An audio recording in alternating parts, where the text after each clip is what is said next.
Sa likod ng bawat uniforme, may kwento. Sa bawat misyon, may aral. Welcome sa Kapihan at Kwentuhan sa Katihan. Ang programa kung saan mas nakikilala natin ang mga kwento, karanasan at serbisyo sa loob ng Philippine Army. Dito, pag-uusapan natin ang iba't ibang usapin tungkol sa serbisyo, leadership, sakripisyo at buhay sundalo. Sa loob man o sa labas ng kampo. Walang masyadong formalidad at mas maraming kwentuhan at mas maraming aral. Ito ang Kapihan At kwentuhan, sa Katihan. tara! Kapi tayo! At kwentuhan sa katihan.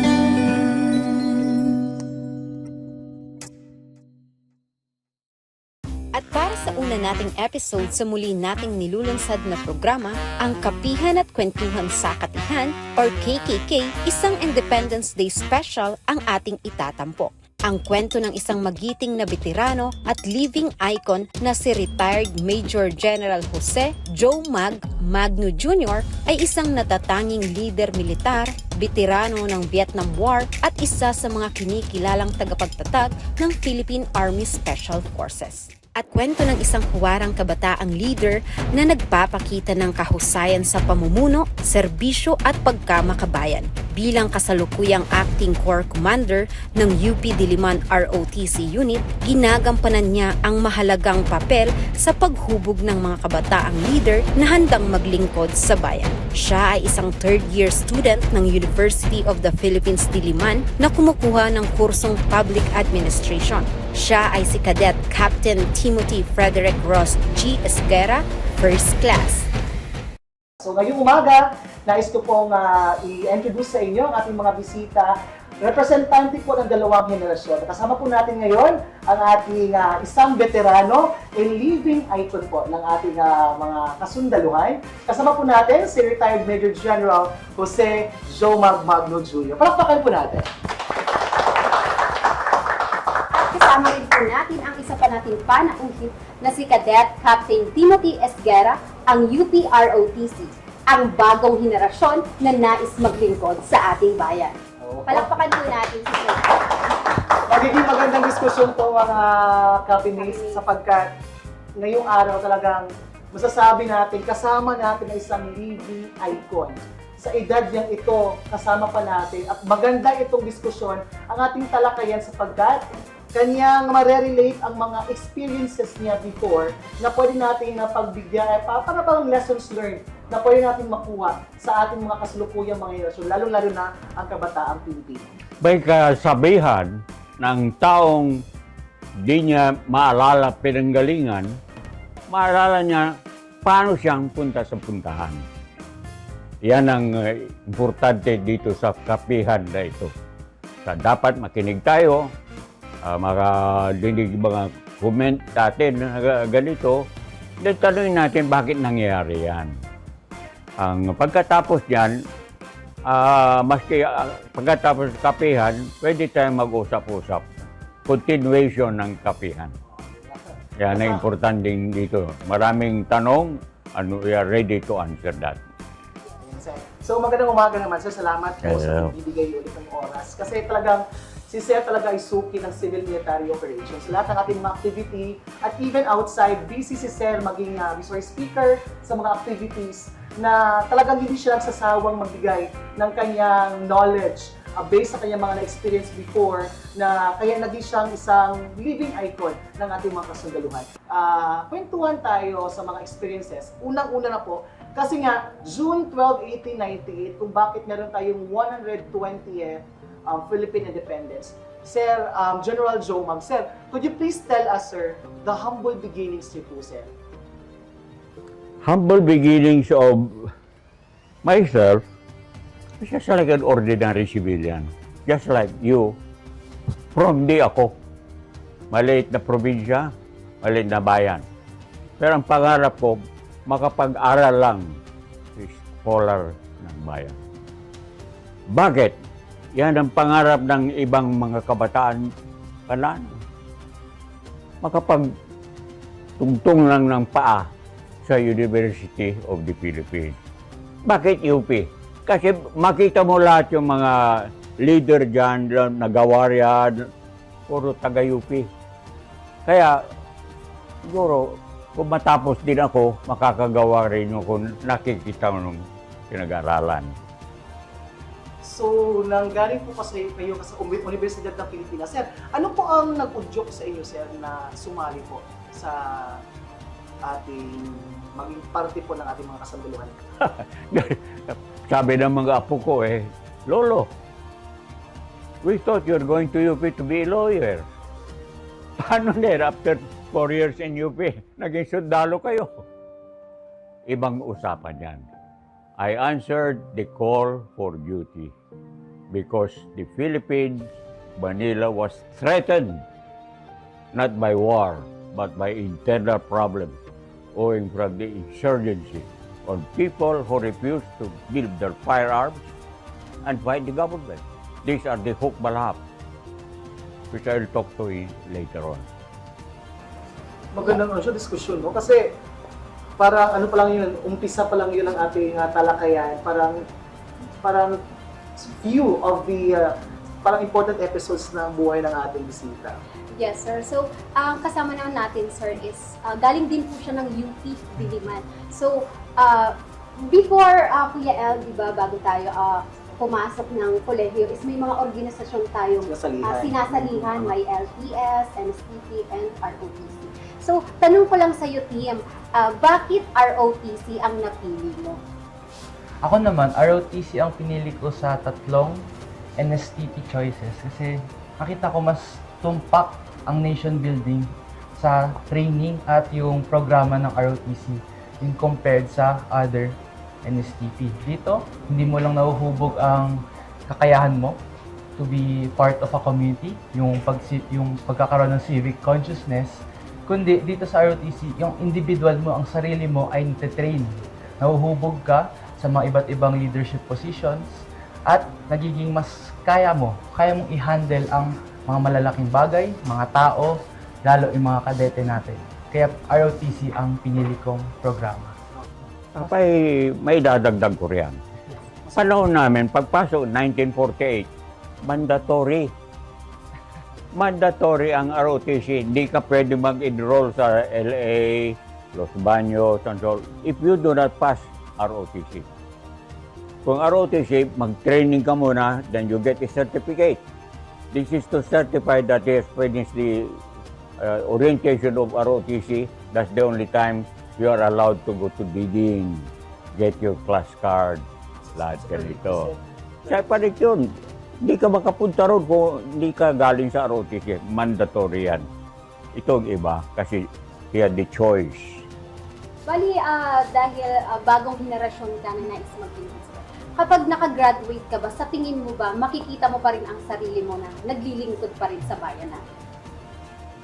Malaki ang chance nun kasi galing kang ROTC, lalo sa UP, ang mga produkto ng UP at ng ROTC ay laging tungo sa paglilingkod ng bayan at pagtatahak ng mga leadership position sa iba't ibang institusyon, mapa-gobyerno man yan, mapa-militar o kaya sa private sector natin. So, totoo yan na makikita natin mga sarili natin na makapasok sa mga leadership positions matapos ang universidad, yung college studies, tsaka sa ROTC mismo. Same sa question natin kay General Joe Mag, ano ba ang nag-udyok sa'yo na piliin ang ROTC? Hindi ka ba, are you not forced? Sa katanungan na yan, na bigyan ako ng background ng aking kapamilya since sila rin ay produkto ng ROTC. At sila rin ay naging inspirasyon ko. Habang ako'y lumalaki, nakita ko kung paano sila gumalaw, magdesisyon at umaksyon. At nahubog daw, sa mga galing sa mga kwento nila, nahubog daw talaga mismo sa pagpasok nila sa ROTC. Ngayon kasi na episode natin is kalayaan. No? Maraming mga kabataan ngayon nakikita natin, sir, na hindi nang binibigyan ng importansya ang kasarilan ng Pilipinas. Pag sa inyong sa perspektibo niyong dalawa, bagong henerasyon at saka sa veteranong perspektibo, sir, pag narinig niyo ang salitang kalayaan, ano ba ang una talaga pumapasok sa inyong mga isipan? Sa veterano po na perspektibo, sir. Kalayaan is freedom. 19 35, doon nadinig ang freedom. Galing kay Franklin Delano Roosevelt. The four freedom. Freedom from want, freedom from fear, freedom for individuality, and freedom of religion. Wala pa tayong freedom nung araw, pero nagkaroon ng constitution natin. We adopted the Bill of Rights. Nakita natin na nobody can be imprisoned, ganito, ganito. Doon pinag-aralan namin. Kasi walang example, kaya nila may example na kami wala. Kaya pinag-aralan natin, anong gagawin namin, anong gano'n. So that in itself established the rudiments of what we have now. Sa henerasyon naman natin, sa bagong henerasyon, sa tingin mo ba, ano ang unang pumapasok sa isip mo kapag naririnig mo ang kalayaan? Kung ang nasabi ni Major General Joe Maggs, freedom para sa kanila. Sa bagong henerasyon naman, rights ang pumapasok pagdating sa kalayaan. Kasi Ganda. dito, ang mga youth natin ngayon, mga kabataan, marahil lagi nilang pinaglalaban ang mga kanilang rights para sa freedom. Freedom din nila, yung right ngayon ng mga basic services, mga human rights natin. Kasi karanasan, hindi na ito nabibigay ng maayos, hindi napapatupad. Kaya sila mismo, para sa kanila, para sa amin, ang kalayaan natin is ang ating rights. Responsibility. Ano mo sa responsibility? Ayan. Lahat ng right, lahat ng binibigay sa atin ng gobyerno, ng institusyon, dapat tayo din ay maging tama, responsibilidad sa paggamit ng mga resources na ito, sa pagbibigay ng privilege natin. Kasi itong freedom is a privilege. Hindi lahat ng tao nakakaranas o nakakuha ng freedom sa mundo natin ngayon. Kaya nang tayo, mayroon tayong gantong kakayahan, gantong privilege, dapat responsible tayo sa paggamit nito at tumungo tayo para mabigyan din at maranasan ng iba. Sir, sa perspektibo naman po ng isang veterano, sir, kasi inspirasyon din po kayo ng mga kasundaluhan ngayon, sir. Ano po ba ang mga iconic na mga contributions mo, sir, na pwede natin i-share sa ating mga audience? Number one is in knowing yourself so that you are capable on meeting the unknown. Preparado ka, handa ka, alam mong gagawin mo. Saan mo nakuha yan? Sa UP pinag-aralan. Sa community, galing sa tatay mo, sa nanay mo. Teachers, the priest, yan ang nagtuturo sa iyo yung mga responsibility nyo, how to be a good citizen. Hindi naman pwedeng ganun yan. Kasi loyalty cannot be earned. Respect cannot be legislated. Kaya nang pinag-aralan mo yan, and in doing that, makita mo na nag-improve ang sarili mo. Kung improvement sa sarili mo, you have now time to look at your companion. Iko-correct mo. Tulungan mo siya na maging kagaya mo. Kung kulang siya, huwag mong ibaba. Akyat mo. Walang iwanan. Sa aspeto mo naman, sa perspektibo. Para naman ang tama, dapat lahat tayo ay magtutulungan kasi tayo ay isang nasyon at isang komunidad. Correct. Hindi pwedeng nakakaangat ang iba kaysa sa tapos nakikita mo ang kapwa mong Pilipino naghihirap. Dapat lahat ang ideolohiya natin ay para sa bayan lagi. Oo. Sir, sa kasalukuyang panahon po natin, paano mo po ba masasabi na ang mga Pilipino ay pinapahalagahan ang kalayaan? Depende yan kasi Pilipino ka, pag tingin mo sa kalayaan, iba yung sinasabi nyo, itong mga ito. Yung mga kalaban natin, gusto rin kalayaan. Freedom from what? Tayo is freedom from want, freedom from fear, and freedom to do whatever do is right. You have to defend your rights. You cannot let a foreigner come in and trample on those rights like what the Japanese did. We fought against the Japanese because that is our right. Sa aspeto mo naman, dito sa bagong henerasyon, paano ba pinapahalagahan ng mga kabataan ngayon ang kalayaan? Ngayon naman, ang pagpapahalaga ng kabataan para sa kasulukuyang kalayaan, ay kaming mga kabataan ay pinupursige namin maging educated. Kasi dito, nakikita namin kung ano ba dapat ang nararapat para sa ating bansa. Tayo mismo, mga kabataan, pinaglalaban natin kung ano yung tama, tapos gusto nating solusyonan ang mga mali na nakikita natin sa lipunan. Sir, sa tingin mo sir, kasi kanina sir, na-antig kami lahat sir kasi parang tinatawag mo lahat na bago tayo mag-umpisa, parang short of briefing lang, no? Sa mga, parang quick lang na briefing. Sir, bakit sa tingin mo sir, kailangan natin pag-aralan talaga ang ating kalayaan? Kasi, yung mabasa mo without feeling it, aliwala yan. Kunyari, political prisoner, di ba sinasabi yun? Ibon man natin lumilipad. Experience.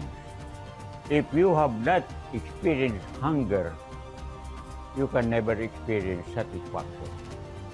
If you did not suffer now, you can enjoy satisfaction later on. So, lessons learned, body and soul first. Matanong ko lang, Kim, bakit mahalaga natin pag-aralan ang kasaysayan? Mahalaga natin pag-aralan ng kasaysayan kasi kami mismo mga kabataan, very privileged na kami. Kasi ang kasaysayan natin galing sa kanila, mga veterano, na kung sa posisyon nila noon, wala silang guidelines, o wala silang pinagkukuhanan ng idea. Ngayon naman kami, sila ang nakapag-experience ng lahat, sila ang nakapag-daloy, ang nakapag-aral mismo, in the fields mismo. Kami, gagamitin namin lahat ng kaalaman, mga experience ng ating mga veterano, ang ating mga ninuno, para makita natin kung ano ba ang tumpak sa ating sitwasyon ngayon. Kumbaga, ang kasaysayan ang nagiging guide natin para sa mas magandang bansa, mas magandang partisipasyon ng ating kapwa Pilipino. Sa perspektibo yung isang UP Percumaners, sa perspektibo ng isang veterano, bakit po ba natin kinakailangan pag-aralan, sir, namin, especially namin mga future generations, and mga current generations, ang kasaysayan? Ang kasaysayan is a product of your own experience. Not only what you read. Kasi karamihan na babasa mo, depende sa author.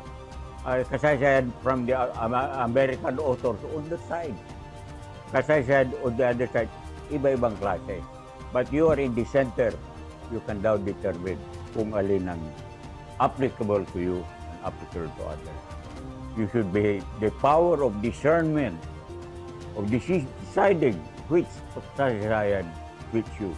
You cannot repeat history, but you can always repeat lessons learned from that history. Ano po ba ang, sa tingin mo, ano ba ang papel ng mga kabataan sa pagpapatuloy ng iwan ng ating kalayaan? Kaming mga kabataan, patuloy namin pinagbibigyan diwa at sineselebrate ang ating kalayaan nang kami nagiging educated, nag-aaral kami. Tsaka kami mismo ang nagre-reach out kasi ang mga kabataan ngayon ay socially aware and gusto nilang maging participants sa mga political discussions natin. Mga kabataan ngayon, pinupursige talaga nila ang nararapat para sa lipunan. Ang tamang organisasyon, tsaka ang mga tamang dapat ginagawa ng ating mga leader ng bansa para mas maganda ang pag-develop ng ating bansa. Dapat ganyan din ang perspective na doon, hindi natin malalahat, sana ganyan din ang perspektibo ng ibang kabataan. Kasi ibang kabataan ngayon, especially sa social media, Sir Joe Mag, na Yes, sir. pag anong nakikita nila, nagrarant agad sila, yung parang one-sided, without knowing the other story, the other side, no?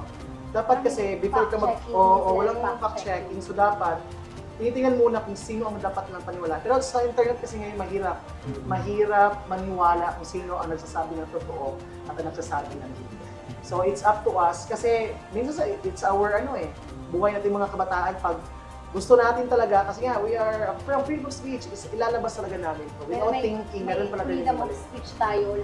Kung ano yung gusto natin sabihin, sinasabi talaga natin. Pero bago man dapat natin yung gawin is mag-fact checking muna talaga tayo kung ano talaga yung totoo sa isang issue man yan. Diba? PR. Tanungin naman natin ulit ang ating veterano bisita ngayon na pwede natin itong pagtuunan talaga ng pansin mga kabataan. No? Kasi ang katanungan ko ay ano kaya ang maaaring matutunan ng mga kabataan sa mga veterano?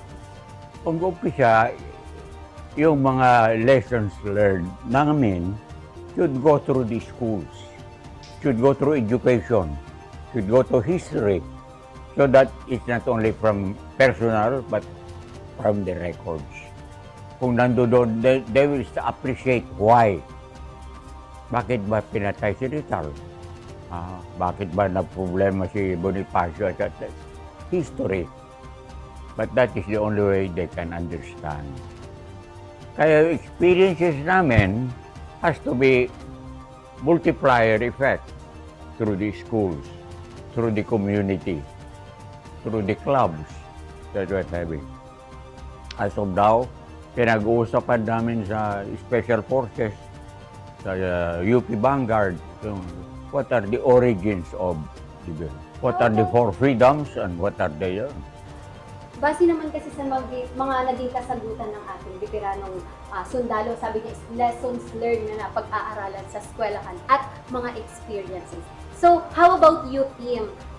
Ano ba yung mga natutunan mo sa sinabi ni General Joe Magno na ano ang matutunan ng kabataan sa isang veterano? Tama nga na sinabi ng ating veterano na si Major General Joe Mags, ang mga lessons learned nila ay nilalagay sa mga libro. At ang mga libro ito ay pinapagamit sa ating mga eskwelahan ngayon at pinag-aaral ng mga estudyante. Subalit gusto ko i-highlight ang sa UP ROTC dahil yun ang long-standing tradition at unang ROTC institution ng ating bansa. Meron silang itinatag at isinagawa na customs and traditions natin.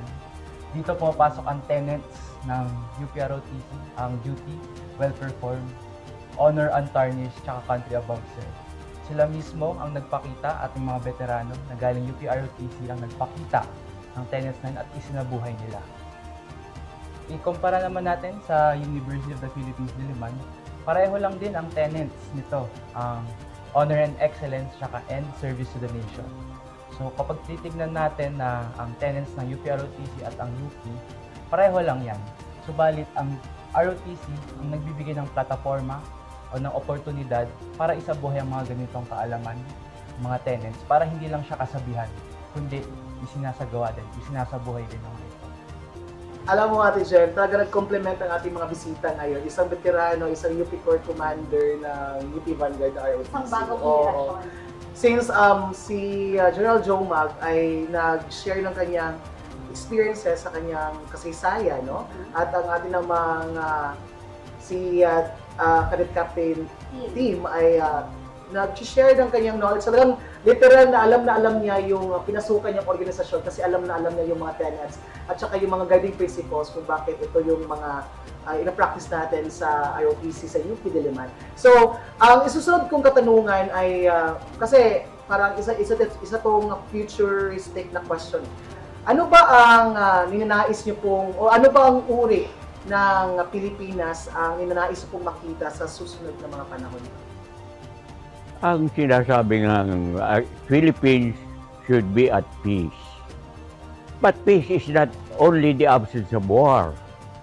Peace is there for economic development, political development, and that all comes from the citizens. Hindi pwede i-legislate yan. So, kailangan from the individual. So, know yourself, know what to do, know your dreams, know how you do it, enjoy others to do what you're doing. Sa perspektibo mo naman bilang bagong henerasyon, ano ba ang Pilipinas na nanais mong makita pagdating ng panahon? Ang ninanais naman ng lahat ng kabataan para sa Pilipinas ay pare-pareho lang. Gusto natin maging progresibo ang ating bansa. Gusto natin matulungan ang kapwang Pilipino na hindi nabibigyan ng pansin. Kaya lahat ng mga kabataan ay paiba-ibang organisasyon ang sinasalihan kasi mas na-expose tayo sa mga kakailangan ng mga tao at itatrain ang bawat individual ng kabataan ng iba't ibang klase ng leadership at ang iba't ibang klase kung paano nila isusulong ang advokasya ng mas progresibong Pilipinas. Grabe talaga Kuya El. Iba talaga yung pag-iisip ng isang bagong henerasyon. Iba rin yung pag-iisip ng veteranong sundalo. i-bridge lang natin ang katanungan ito sa iyo. Kung hihingi ka ng isang payo mula sa isang veteranong sundalo, anong gusto mong payo na makuha mo sa kanya? Sir, Major General Jomag, sir. Sir, ang gusto ko lang maitanong, sir, is paano kaming kabataan ay may susulong pa namin ang pagmamahal sa bayan? Kasi ay nabanggit natin kanina, ang kalayaan ng para sa kabataan ngayon ay puro rights. Sa inyo naman, freedom dahil sa pagmamahal nyo sa bansa. Anong perspektibo ang may papayo nyo sa amin para maisulong natin at mapalakas ang pagmamahal sa ating bayan? Number one, alisin natin sarili natin na yung armas gagamitin kontra Pilipino. A Filipino can never fight another Filipino using arms, but use those arms to protect from invaders, protect it for defense, and so forth, but not to do what you are supposed to do. So, pinag-aaralan din namin not only to love thy neighbor, love the community. In return, you expect love to be returned. That is what we want the Philippines to do. Loving one another, pull together, tuloy sa kaunlaran. Thank you, sir. Sana yung advice na binigay ng ating veterano sa iyo, maging isa rin itong reflection sa lahat ng ating mga kabataang makakapanood ng ating episode na ito. Kasi ito po ay talagang in connection sa ating 128 ng Philippine Independence. Bilang natin, kasi narinig natin ang perspektibo ng dalawa, ng bagong henerasyon at ng ating veterano. So, ano po ba ang parang maging na lang po sa inyong dalawa? Mag-umpisa tayo kay General Jomag. Sir, ano po ba ang gusto niyong mensahe na ibigay sa lahat ng mga... Number one is communication is the key to understanding. You have the giver, you have the means of communication, you have the receiver. If something goes wrong in the communication, you can never understand each other. So communication is the key to understanding. Understanding is the key to cooperation. Cooperation is the key to progress. Together.